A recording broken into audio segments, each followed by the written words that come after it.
Hello YouTube family, Har Har Mahadev. કેમ છો બધા મજામાં હશો? એક નવા વિડીયોમાં તમારા બધાનું સ્વાગત છે. તો આજે આપણે જો અમે તૈયાર થઈને જઈશી ગામમાં, કારણ કે આજે છે અમારી દુકાનનું ઉદ્ઘાટન.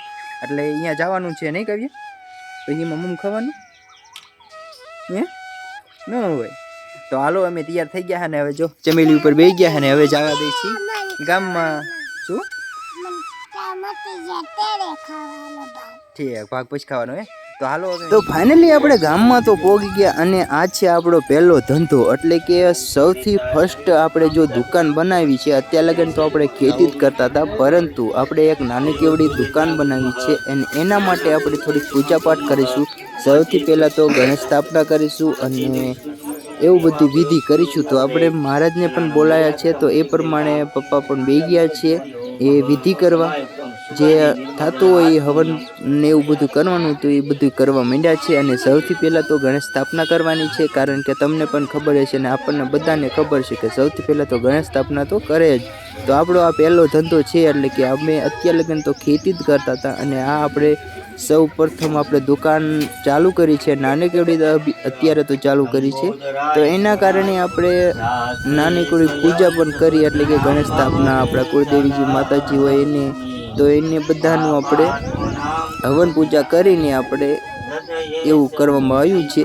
તો એના માટે આપણે નાનકડી દુકાનનું ઉદ્ઘાટન કરવા માટે એને પૂજાપાઠ થોડીક રાખી હતી, તો એ આપણે અહીંયા કરવાનું ચાલુ કરી દેવામાં આવ્યું છે. તો આ પૂજાપાઠ કરવાના મારા પપ્પા અને બે ગયા છે અને મારા જેમ કે તેમ બધી વિધિ ચાલુ કરી દેવામાં આવી છે.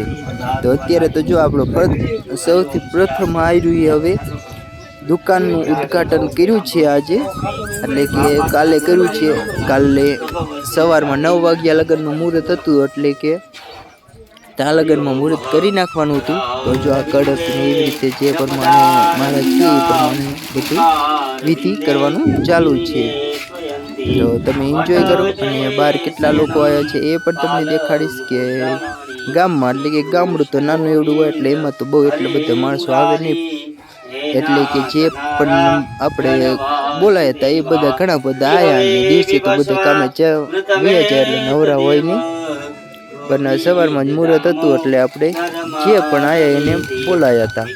તો અત્યારે તો જુઓ વિધિ કરવાનું પણ ચાલુ છે. તો ફાઇનલી મિત્રો જો હવે આ નારિયેળને કળશની પૂજા કરે છે અને હવે એને બહાર મૂકી દેવામાં આવ્યું છે. બહાર મૂકીને પછી પાછું લઈને આવવાનું છે અને શટરની પણ પૂજા કરે છે. એટલે કે સૌથી પહેલાં તો આપણે મુહૂર્ત કરવાનું છે, એટલે કે આપણે આવી બધું કરે છે.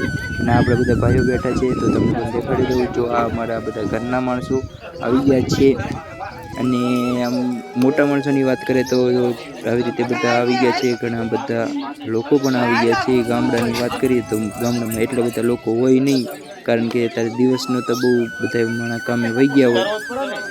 તો અત્યારે જો હવે દુકાનનું બધું હવે કમ્પ્લીટ થવા આવ્યું છે, એટલે કે પૂજા પાઠ હવે પૂર્ણ થવા આવ્યો છે. અને હવે આ વિધિને સંપૂર્ણ અહીંયા અંત કરે છે. હવે બધા નાસ્તો કરીને હવે બધા ફાઇનલી મિત્ર જો આપણે ગામમાંથી આવી ગયા, ઉદ્ઘાટન કરી નાખ્યું અને અત્યારે આવી ગયા વાડીએ.